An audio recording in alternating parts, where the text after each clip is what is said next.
Hello everyone and welcome back to another episode of the Bridging Impact Podcast. I'm your host, Justin Furtado, and in today's episode, I interview Jamy Bechler. Jamy Bechler is the host of Success is a Choice podcast. Jamy is the author of 4 books, including The Bus Trip. He spent 20 years as a college basketball coach and a high school athletic director. Beckler now works with high-level organizations and sports teams, helping them maximize their potential in the area of leadership, culture, and teamwork. In our conversation today, we talk about all 3. We talk about everything you need as a young leader, and we talk about being the standard, Sean McVay, little March Madness, and a whole lot more. So, without further ado, let's dive in. Hello, Coach Beckler. Welcome to the Bridging Impact Podcast. I'm thrilled for our conversation today on impactful leadership, using our influence for good, and how all of us can be influential, not just authoritative leadership positions. So without further ado, we always dive in with this question. What is your definition of impactful leadership? And how does impactful leadership show up in your everyday work? Man, great question, Justin. I appreciate you having me on as well. And thanks for all that you're doing with this podcast. But yeah, let me start off with impactful leadership. You know, what is it, by saying what it isn't. In a way, what leadership isn't, and then we'll go from there. We have this misconception, I think, in our country and our society that leadership is all about a position or a title or status or what your role is, what your business card says. We see this in politics. We see this in coaching. We see this in our jobs.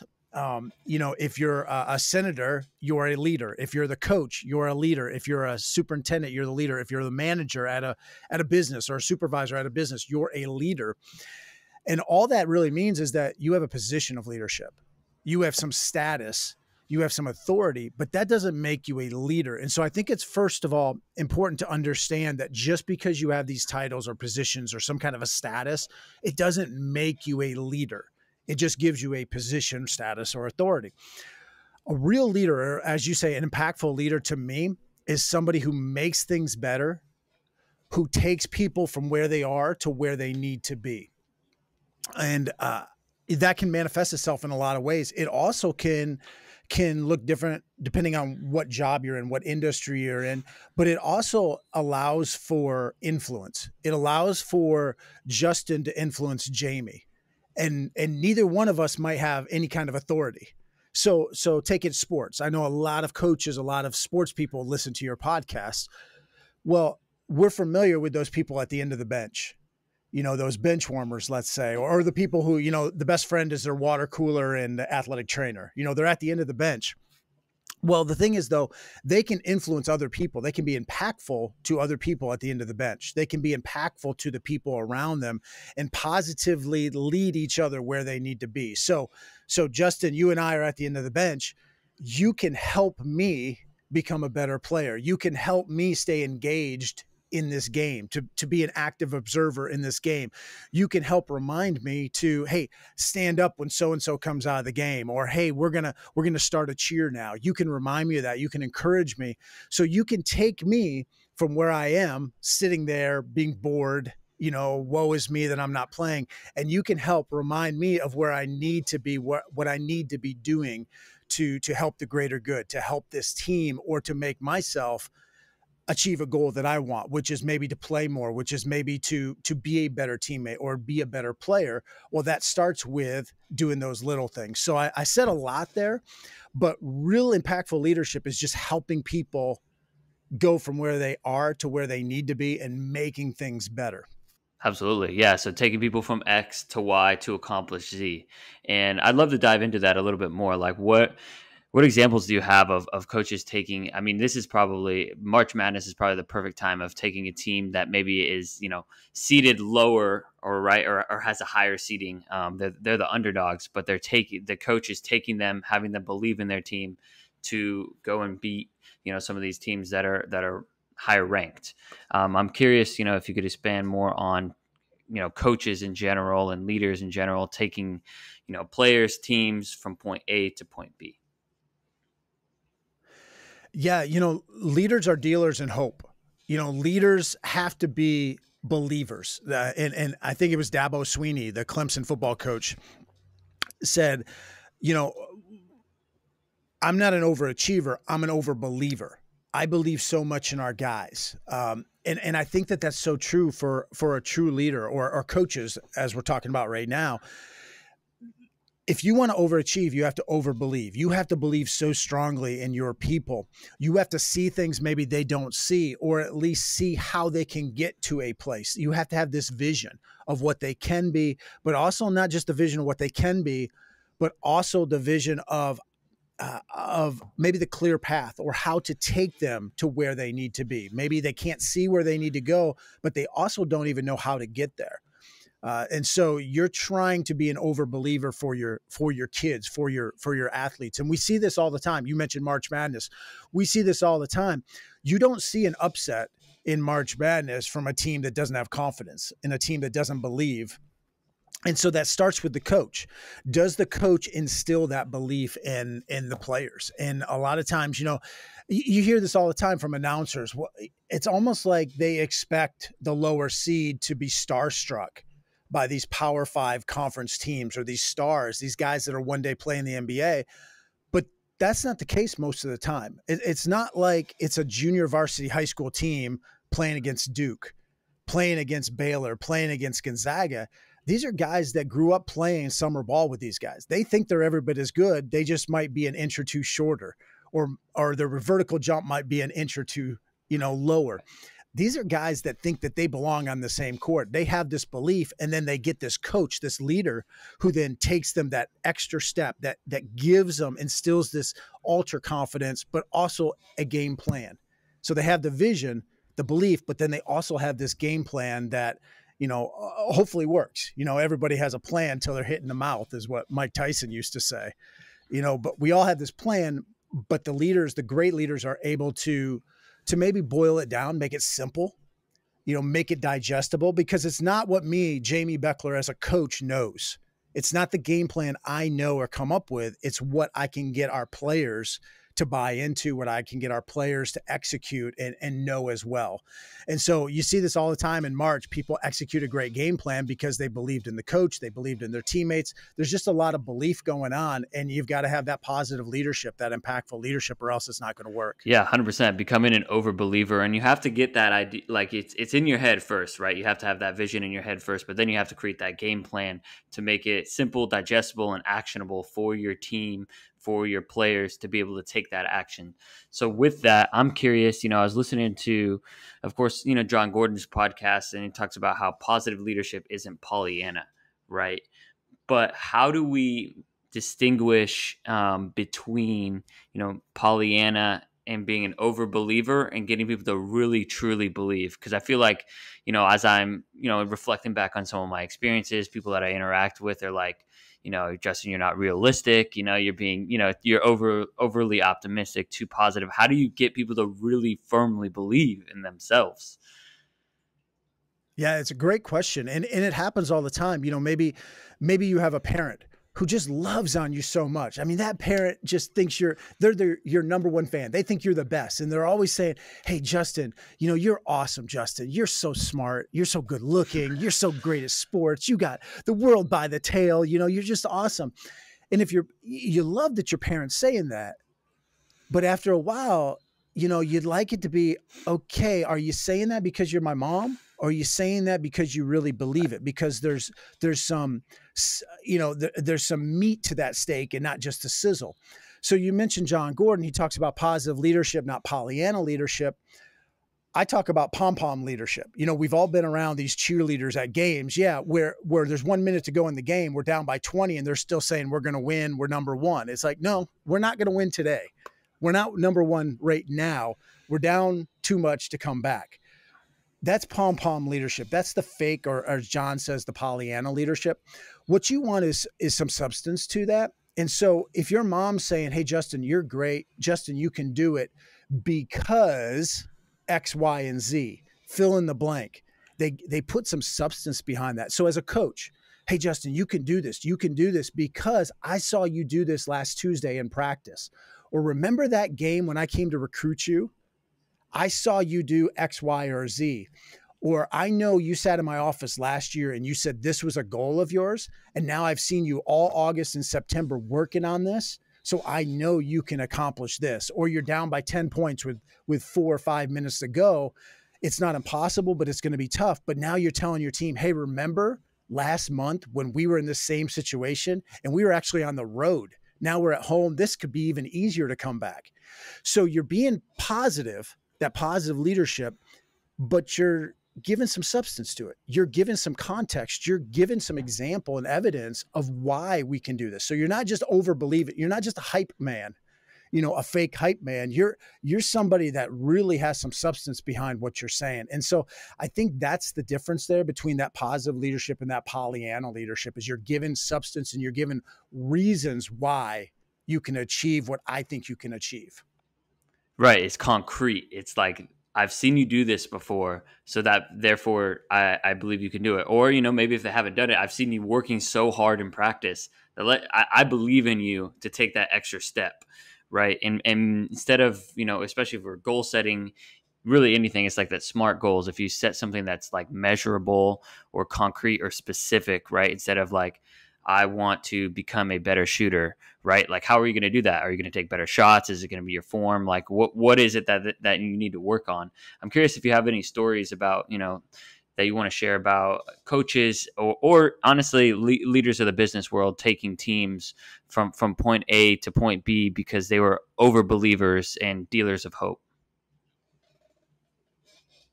Yeah. Well, honestly, almost every team that you see be successful in the long term, maybe not in the short term, but in the long term, those are people that believe strongly in the people that they're bringing into their program. Jim Collins in the book Good to Great talks about getting the right people on the bus, but also getting the right people in the right seats. And so that's when you believe in your people. And we are in the people business. All of us listening to this, there's no one out there pretty much listening to this that's not in the people business in some way. You're dealing with people. You're working with people every day. You're interacting with people. And so you have to believe in people. You have to believe in the goodness of people. You have to believe in their potential. You have to believe in your own potential. And so I don't say that like kumbaya, like, well, it's just, like we just talked about the Pollyanna stuff, but you really do have to believe, all right, maybe you've screwed up 12 different times. Well, you know what? The 13th time you're going to get it because maybe I'm going to now be more clear in my instructions to you, or now is the time I'm actually going to believe in you. Well, how can you believe in that person if they failed 12 times? Well, maybe the first 12 times I really didn't believe in you. Now I'm going to be like, you know what? I was wrong. I really didn't think you could do it, or I set you up for failure. And we do that all the time as coaches. Maybe it's I was a basketball coach for a long time. Okay, I don't know how many times I would bang my head against the wall being like, man, Justin can't dribble with his left hand. Justin's killing us. Well, maybe I should have stopped running plays where Justin has to dribble off of a ball screen with his left hand.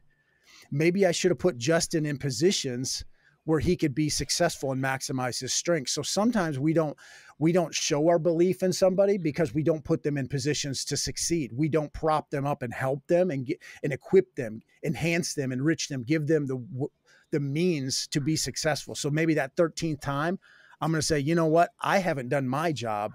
I'm going to start being more responsible so I can help Justin be successful. Right. Yeah. Because you have to have the right people on the team first. But then again, all of us have different strengths, right? Like even as coaches, right, and assistant coaches, we have to, put our minds together to utilize each of our strengths. Maybe some of us teach the rebounding drills and we understand how to box out better than others, and others understand shooting form better. It's the same with our players. Some of our players are going to be better dribbling off the ball. Some of them will probably need a screen to get them open, right? And I think finding that as a leader, you have to be intuitive and be able to listen. I'm curious, getting people to shift their mindsets, because I think a lot of times, and we live in the microwave society, or the Instagram society, however you want to talk about like a lot of short term like things. I want the highlight now, right? But you mentioned long-term development at the beginning of when you were talking. I'm curious if you can expand on how do you get players and even other leaders and even yourself not to like focus on the short term Instagram wins, but the long term life wins? It quite honestly, it's very tough. It's very tough to do that. It's tough from a personal standpoint, Yep. but it's also tough because you're right. From a professional standpoint, because we want things now. But even if we've reconciled it with ourselves, even if we're good with seeing long term and I'm going to be patient, well, maybe the people around us aren't patient, and maybe that's our boss. And we see this. You mentioned March Madness. I think athletic directors are doing a huge disservice, or a lot of athletic directors are shooting themselves in the foot, are doing a terrible disservice because they're not being patient with coaches. And then that's then forcing, or it's leading to coaches cutting corners or coaches feeling the pressure. And so then they treat athletes differently. They treat athletes wrong. They don't lead the way they should because they're feeling pressure, because the AD has put pressure on them. And the AD might say, well, that's because the chancellor or the president, or at a high school level, the principal or superintendent or the booster club or whatever has put the pressure on. Somewhere it's got to stop. You know, you look at Coach K. Coach K is retiring now. Well, he won barely 10 games a year for his first 3 years. You know, he had a losing record his first 3 years. He'd be fired today. I don't know how many SEC, 4 or 5 SEC basketball coaches have just been fired in the last couple of weeks. You know, coaches are fired all the time after only a couple years, and some of them with NCAA tournament appearances on their records. So as a society, as a culture, we are the microwave society. You're right. And I don't have an easy answer for that, other than each person has to step up and say, hey, we're going to do what's right and we're going to see this through. But you know what? It happens. But all we can do is take care of our own house and try to hope that that example rubs off on others. Do what we're supposed to do what's right. And, you know, if we end up getting fired for that, or we don't see the results as quickly as we would like, then we need to be able to sleep well at night. And I know that doesn't help pay the bills. Right. I know that that's not great advice sometimes, but we have to decide, you know, it's Simon Sinek that says, know your why, but essentially we have to decide what we're going to be about as people. What am I going to be about as a coach? What am I going to be about as a bank manager? What am I going to be about as a third grade teacher, you know, in a public school? And if what you're going to be about is about the people, then you know what? You got to make it about the people. And if you don't see the promotion, the bonus check, if you end up getting fired for some reason, then, you know, so be it. And I know that's tough. That's tough to say that sometimes, but you need to decide what it is you're in this for. What's your why? And then you work backwards. You know, what's the end? You got to keep that end in mind, you know, and then work backwards, reverse engineer it, because you've got to figure out, what do I want to be about? What do I want my team to look like, my program to look like, my business to look like, my classroom to look like? And then everything you're doing is working toward that. And as a coach, a young coach, I didn't do that. I was a head coach, NCAA Division III head coach at the age of 27, very young to be a head coach. And when I became a coach, I wasn't thinking about the future. I was thinking about, one, I've got to prove that I belong. I'm a young coach, so I got to prove this. And number two, I was kind of trying to prove that I was worthy of being a coach, that I was smarter than everybody else. And so what you essentially do is you're living short term. You're making short term decisions. And it was only after they allowed me to go elsewhere, after I got resigned, after 4 years of being in that coaching job, did I realize that it needed to be about the people, and it needed to be, you know, no matter if I was fired or winning championships and coach of the year honors, I was going to do things the right way, as opposed to just trying to be right. You know, too often times I was just trying to be right. I wanted to get my way. I wanted our program to look good, so I looked good. I wanted to be right, as opposed to doing what was right. Yeah, no, there's a lot of wisdom that I want to unpack there. But since this podcast is specifically designed in mind from bridging impact from one generation of coaches and leaders to the next, I want to kind of expand on how, put yourself back when you were 27. Could you expand a little bit more and in detail about kind of the mistakes that you were making as a 27-year-old coach, and like, what would you tell yourself now and how would you do it differently? Yeah. a couple things that come to mind right away is that there's no question I cared about my athletes. Like I got into coaching because I wanted to give back. I wanted to be that kind of coach like I had. I wanted to pour into their lives. So I cared about my athletes. The problem was they didn't know I cared. So you know that saying, people don't care how much you know until they know how much you care. Well, we say that a lot, but we gloss over the fact it doesn't say people don't care how much we know until you care. No, it's until they know you care. They have to know you care. And too many times we don't show that. We don't demonstrate our love. We don't demonstrate that we actually care for them. And the ways that manifests itself is we don't listen. I don't try to understand where Justin's coming from. I don't care where Justin's coming from. I care about him. And I'm going to, like I told you earlier, I'm going to take you from where you are to where you need to be, but I'm never going to listen to you to even find out your hopes and your dreams and your fears and what makes you tick and what motivates you. And I'm not going to understand Justin. I'm not going to listen with the intent of understanding you. I'm just going to listen to you just to bide my time until I can tell you the way it should be. It's almost, there's an old movie called G.I. Jane with Demi Moore. And that was the first time I heard the saying, or the drill sergeant was like, when I want your opinion, I'll give it to you. When I want your opinion, Justin, as a player, I'll give it to you. I'll tell you what you should think. So I cared about you, but I was so arrogant. I thought I was the only one that knew where you needed to go, what you needed in your life. I didn't listen to you. I didn't understand you. I knew it all. And as a young coach or as an old coach, it doesn't matter. We have to understand our people and we have to work with them. And we have to look at developing them as leaders and empowering them as opposed to just, I'm way up here. I know better. I know exactly what you need, almost like a king in evil times or medieval times. I'm going to tell all the peasants what plays we should run. I'm going to tell everybody, what we should be doing. And you're going to buy into that because I'm the boss. I'm the expert. Well, they hired me. I'm 27 years old. They hired me for a reason. So you guys all need to fall into line. That was my mindset. And the reality is there's a lot of coaches with that same exact mindset. There's a lot of leaders with that same exact mindset. We have to be in this together. And so you asked one thing I would change, my mindset of it's not about getting athletes to buy into something. And I don't know how many times as a leadership consultant, as a speaker, I've talked about, hey, we're salespeople, we're selling stuff. We got to sell it so that people buy what we're selling. And there is some truth to that. But if you want a real healthy culture, and I think most of us do, we want a strong, healthy culture, it's got to be ownership. People have to be invested in the process. It's not just I'm selling something and Justin's buying it, because then there may not be that ownership. It just might be rental. It just might be that lease, it's just coach's thing. That's just Jamie's thing. I'll go along to get along, but I really don't, it's not my thing.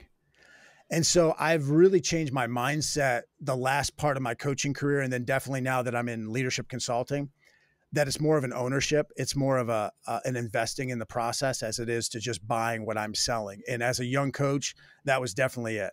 Here's my play. This is Jamie's play. This is our play, but it's not really our play. When I say our, I mean, it's mine and you better do what I tell you to do.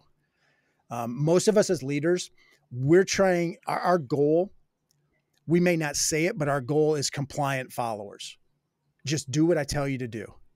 Why can't you do what I'm telling you to do? If you do coach, these plays don't work. No, the plays work. You don't work. That's just kind of stupid. And I've said that a lot of times. Coaches say those kinds of things. It's not about me versus them. It's not about my stuff. And you're not wanting to run my stuff. It's about our stuff. We win together. We lose together. We overcome challenges together. We celebrate successes together. And we lose sight of that sometimes, especially as young coaches. We lose sight of that. It's all about me as a coach, and I know better. Yeah, it's not about me, it's about we.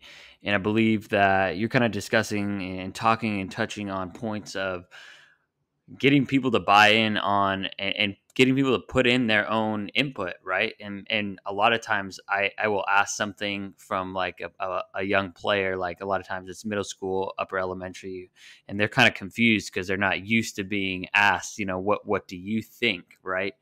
So I'm curious, you talk a lot about culture building in a lot of the content that you put out. And so I definitely believe in like a collaborative culture style. How do you infuse, like as a person in an authoritative leadership position, like you have some ideas probably of what you believe and want your culture to be. How do you kind of take what you have and yourself, what you want the culture to be, and also do some active listening, right? Is it kind of like big rocks and then listening to putting in some other rocks and sand from other people, or what's your kind of process and thought process on that? Yeah. Yeah. Great question. And, it doesn't have to be, if we're going to make, I'm just throwing that number out, but if we got to make 1,000 different decisions today as a coach, it doesn't mean we have to ask 1,000 questions. Right. It doesn't mean we have to ask all 10 players, a whole bunch of questions each. It doesn't mean that. We can pick and choose, but what it does mean is we bring our players into this process a little bit. Now, let me expand upon that. Let me give you a concrete example. I'm bringing Justin in, or Justin is having his end of the year evaluation meeting with me, or whatever. It's after the season. Everybody does an end of the year evaluation meeting. I definitely would recommend doing more meetings than just the end of the year. Address stuff, have constant coaching would be my recommendation. But everybody has an end of the year meeting. So Justin's coming back. He's not a senior. He's coming back. He's got more time, more eligibility, more seasons left. So naturally, the way most meetings work is you come in, you have a seat, and then I'm going to go over the things that I think you need to work on, the weaknesses you have, maybe strengths, but I'm going to give you areas to improve. Almost every coach in America in every sport does it like that. I would recommend you start off or toward the start of that meeting, you ask Justin what he thinks he needs to work on in the off season. Now, there is very little likelihood that Justin's going to sit there and he's going to lie to you, or he's going to give you something that's not a weakness. He's not going to sit there if he's a great shooter and say, yeah, my 3-point shooting's really bad. I need to work on that. Like, he's not going to say his strength is a weakness. And so he might give you, Justin, you might give me as a coach 3 things you need to work on. 2 of them might be kind of, I'm not sure that's true, but one of them is probably going to be good. Like, you're going to give me something. And hopefully all the things you give me are going to be something that was on my list. So now it becomes Justin's ideas about what he needs to work on, not Coach Beckler's ideas. So that's a small example of, all right, that's something that you can kind of delegate off onto the player, or you can ask the player for input and feedback where there's not a lot of danger of them giving you something you can't use. Now, 3 seconds to go in a game and you need an out of bounds play, and you ask a kid who hasn't played the whole game, hey, what play should we run right here? Well, you're setting yourself up for failure. Chances are he hasn't been paying attention. He probably doesn't know your plays if he's at the end of the bench. That would not be a time to be collaborative, at least with certain people.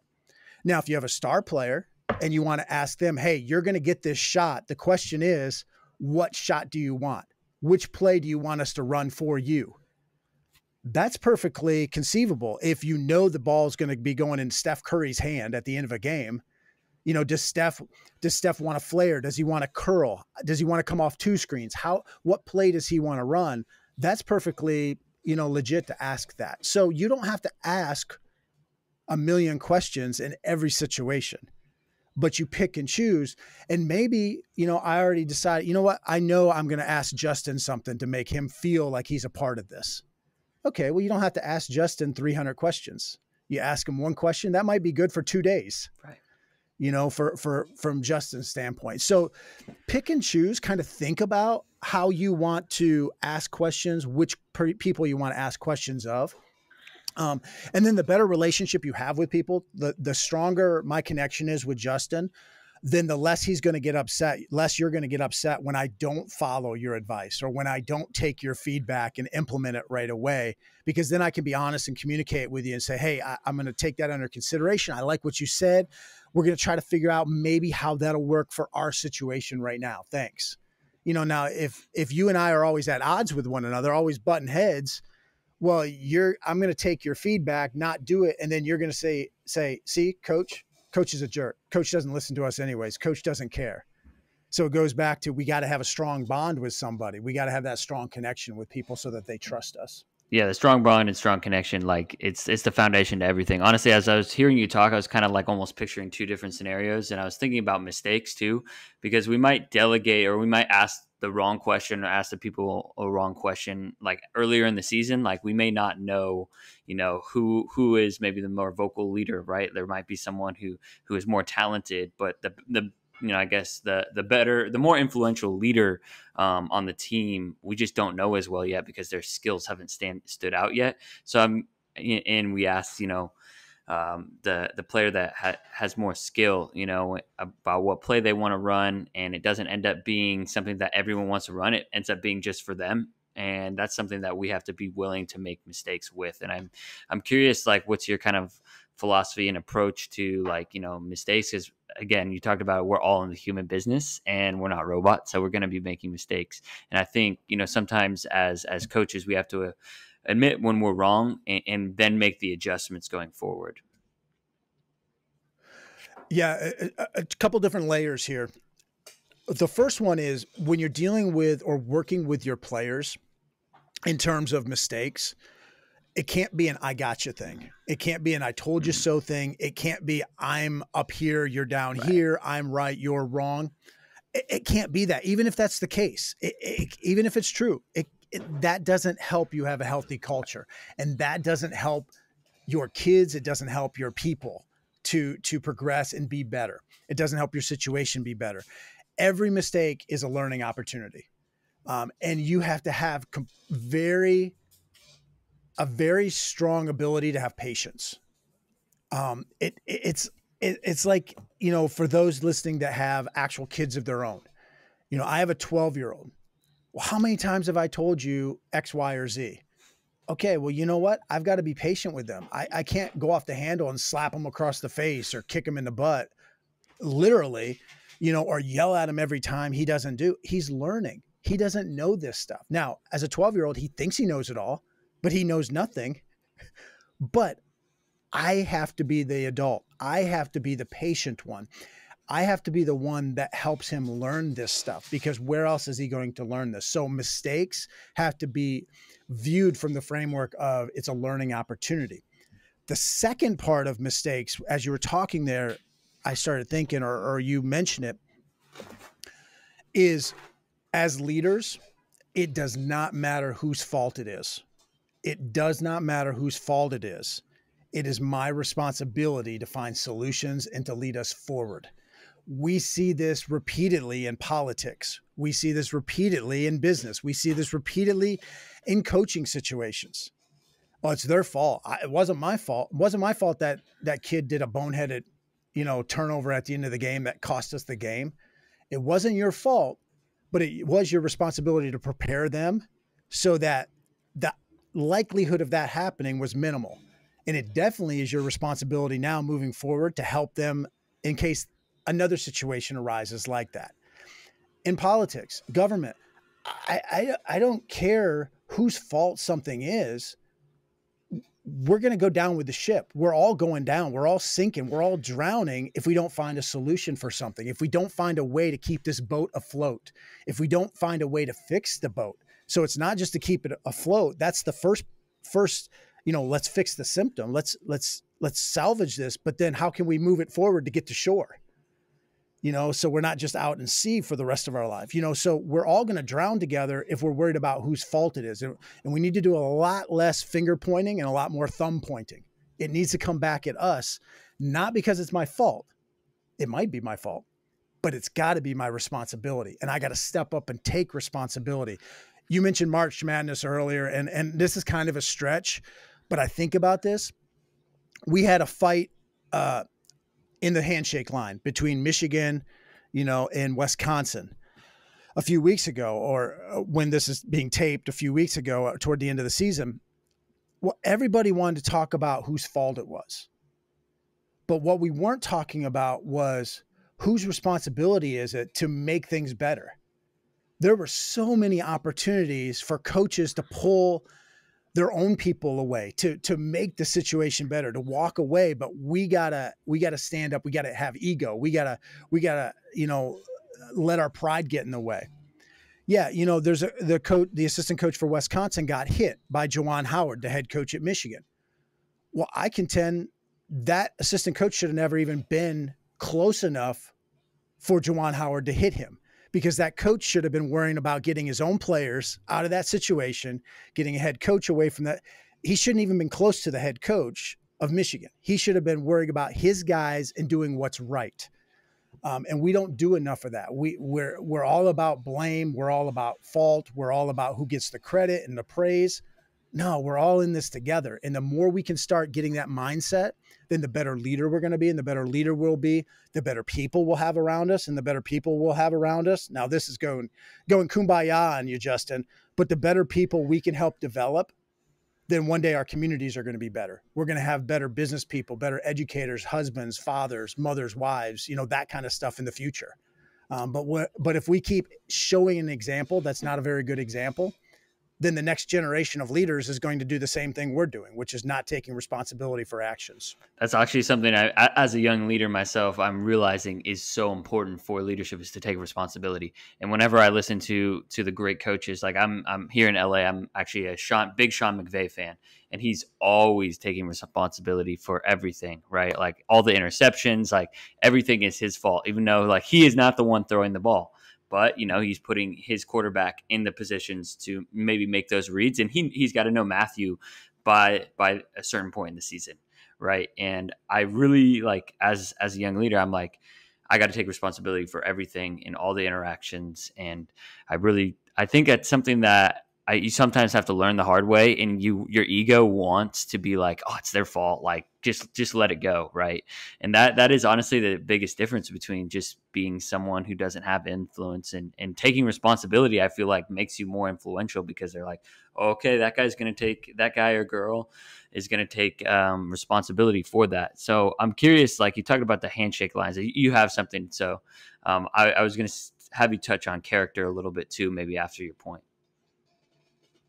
Yeah, well, this will probably lead into your next question, but you mentioned Sean McVay, and sometimes he'll say the standard is the standard, things like that. But as coaches, as leaders, too many times we set the standard, but we don't model the standard. We don't be the standard, so to speak. We just set the standard, meaning we tell everybody else what the standard is, but we don't do it ourselves, or we're not showing that ourselves. Hey, Justin, hey, in our program, man, we stay composed. We stay cool, calm, and collected. Next play, we move on. But then when the referee makes a bad call, I'm going crazy. Or when Justin makes a turnover, or he makes that throws that interception, I can't let it go. Well, we're not the standard. Oh, we talk about team, but everything's about me as the coach. I get the glory, or I'm not letting my assistants coach, or I'm the first one in line, or whatever it is to eat, or I'm too good to carry a bag, or I'm, this, or I'm that. We set the standard, but we oftentimes don't model the standard or demonstrate that standard. Yeah, model and be the standard. I love that. And so, yeah, my next question is about character. And I believe that character is so important, especially like for me, and thinking about like developing athletes. You want to develop better people too. And so I'm curious, what are the fundamentals of characters in your eye that you in your past and now as a leadership consultant and in the past as an athletic director and a coach, what are those pillars of character?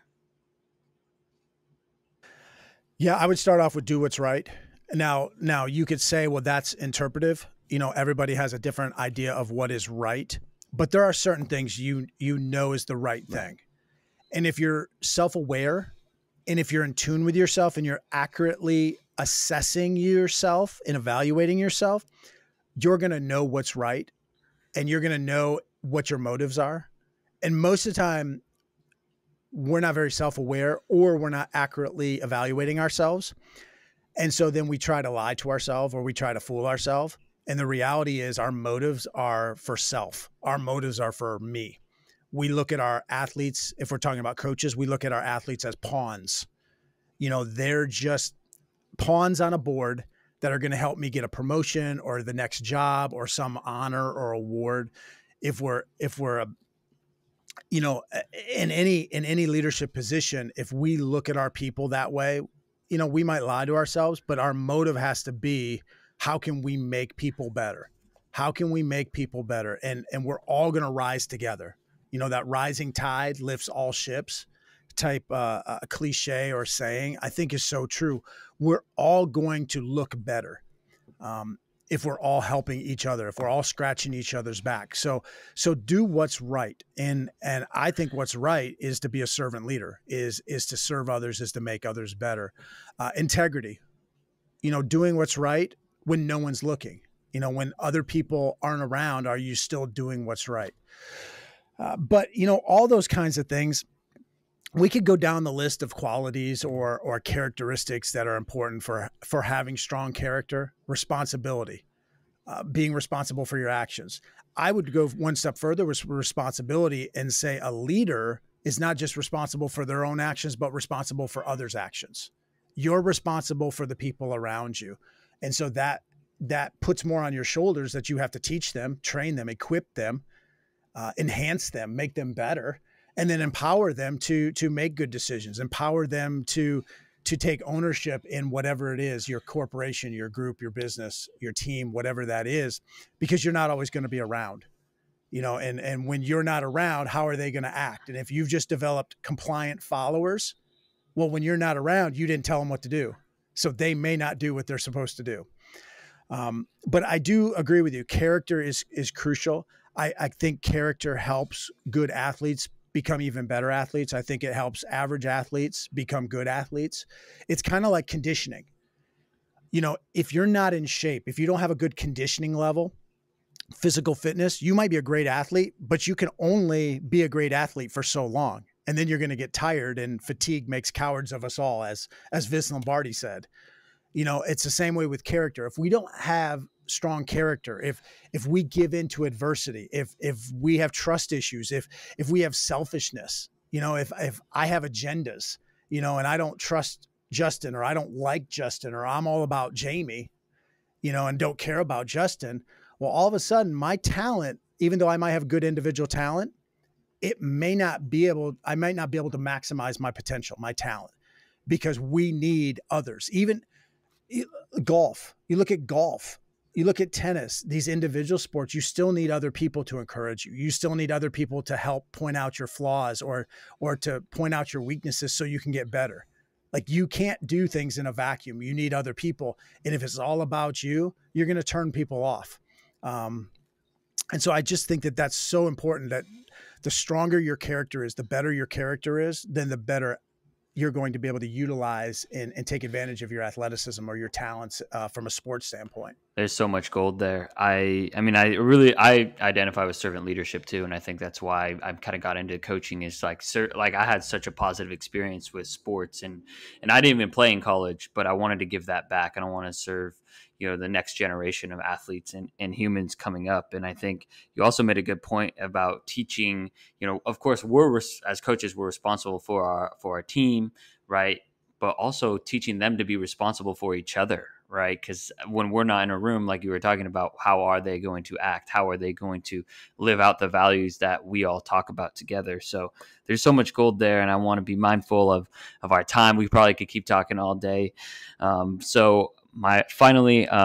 What advice would you give? And you've touched on it a little bit, but distilled advice to young coaches. And then where can people find you and all the resources that you put out? Yeah. We've kind of hit upon that advice, but to kind of boil it down, it's not about you. Most of us didn't get into coaching because of the paycheck, because it's going to make us rich. there might be a few of us listening to this that got into it because we want to, be on TV or be famous. But most of us got into coaching because there was a coach that poured into our life, and they didn't do that because they were selfish. They drove us to practice, or they stayed, arrived early, stayed late. They did extra stuff. They spent money out of their pocket when they were only making $3,000 in a stipend for the year. And they spent $7,000 out of their own pocket on the year, for different things. That's why we got into coaching, was to help people. And we need to remember that, but it's not about us. It's not about what we can get out of this. It's about what we can give to others. And so I think that that's important, but just not worried about who's right, not worried about, okay, that kid did this, so that's going to make me look bad. No, that kid did that and it made him look bad. And I don't want him to look bad. I want him to have success. I want him to have a great experience. I want him to enjoy this. That's what it's about. What can I do to help all these people? And that includes that last kid on the end of the bench who, like I said, his best friend is the water cooler and the athletic trainer. The kid that can barely walk and chew gum at the same time. How can I make them better? How can I make them feel a part of this? How can I add value to them? I want to give you a little story, a story kind of to end this and, or make that point. I was in junior high. So you deal with a lot of middle schoolers, which is awesome because that is where people are developing the most. Like that's where you're learning stuff. And so I'm in 7th grade, and my buddy, Bill, we're friends. We have this group project, or a 2-man project in class. And so Bill is a screw up. Bill is your typical druggie. He's already into drugs a little bit. He's a loser, essentially. He's a burnout, but he's my friend. All right. We throw the football together. We play GI Joes together, whatever. He's my friend. Well, he does a great job on this project. We jump right into it. He does a great job. We turn it in. The teacher turns it back to us. I get an A. Bill gets an F. Okay. I remember the teacher saying, Bill, there's no way you did that work because I know you're an F student. Jamie's an A student. I know Jamie must have did that. He was helping you out as a friend. Okay. Fast forward 5 years later. 5 years later, Bill kills a couple people, 1st-degree murder, goes away, life in prison. Okay. No crystal ball here. I have no idea what would have happened if he had gotten an A like he deserved. Like, I'm not saying his life would have been totally different, but I know for a fact, 100% fact, that there was one time in Bill's life where somebody in a position of leadership, somebody in authority, had a chance to catch him being good, had a chance to add value, had a chance to tell him, hey, you're significant. You have value. You mean something. You're special. And they failed. No idea what would have happened if he had done that, but I do know he failed at that. We as leaders, we as coaches, we as teachers, whatever it is, we're going to have opportunities like that. And we might not even give it much thought. And it doesn't mean that how I treat Justin or that kind word to Justin or catching Justin being good means Justin's life becomes awesome. It just means it might be what gets Justin through the next 15 minutes of his day. It might be what takes him to the next person that's then going to breathe some life into him and catch him being good. And we never know when that's going to happen, but we have these interactions all the time with people, especially if we're dealing with young people. And so it can't be about us. It has to be, how can I put a smile on his face today? How can I make him feel like he's somebody special today? Because you never know what the true potential of a person is, good or bad. And so, man, catch people being good. Look for reasons to find the good in people, as opposed to being really quick to say, oh, you're a screw up. Oh, you cost us that game. Oh, there you go. Not blocking out again. No, man, pat them on the back for blocking out. It might be the one time that they blocked out that whole game, but find ways to inspire them because, all right, let's be real. As a husband, I'm supposed to pick up my socks. The carpet, my floor is not an extra shelf.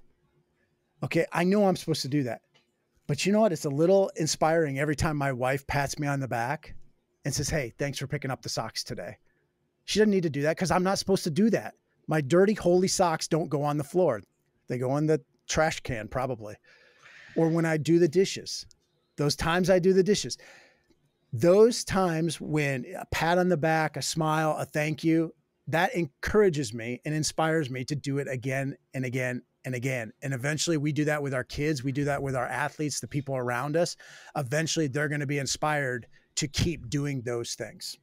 I think that's the perfect note to leave off on. It's a lot of the simple and little things and finding the good in people. Like I was literally thinking about a couple of different athletes that, are a little bit more reserved that I'm thinking about that are specifically in middle school that, they're not necessarily like, they don't seem like problem kids, but they also, I don't think get the like love, nurture, and support as some of the more outspoken ones. So I'm thinking to myself, when I go in today and I coach today, I have a little bit of an agenda to find the good in them and really, pour into them. And it's even if it's the littlest thing, right? Like those little things will add up and do make a difference. So thank you so much. Jamie, where can people find, more inspiration like this? Well, if they're a twit, if they're on Twitter or Instagram, they can find me at Coach Beckler, coachbeckler.com. Has all of our books, all of our podcasts, all of our articles, different stuff like that. So they can find all that at coachbeckler.com or at Coach Beckler on Instagram and Twitter. Perfect. Thanks so much for your time today, Coach Jamy Bechler. I appreciate it. I learned a lot. I got a full page of notes, and I'm sure everyone that listened does. Thank you for listening to this episode of the Bridging Impact Podcast. We'd love it if you would subscribe, leave a comment and a review on whatever platform you're on. It's the best way to help us grow. We appreciate you for doing that. We'll shout you out on social media. I'd also love if you connected with me on social media. Let me know your thoughts. And this is why I do it. I want to share knowledge and wisdom from experienced leaders to people like yourself and myself so we can have this dialogue and move forward, make an impact on the world. So stay tuned, stay subscribed. Cheers.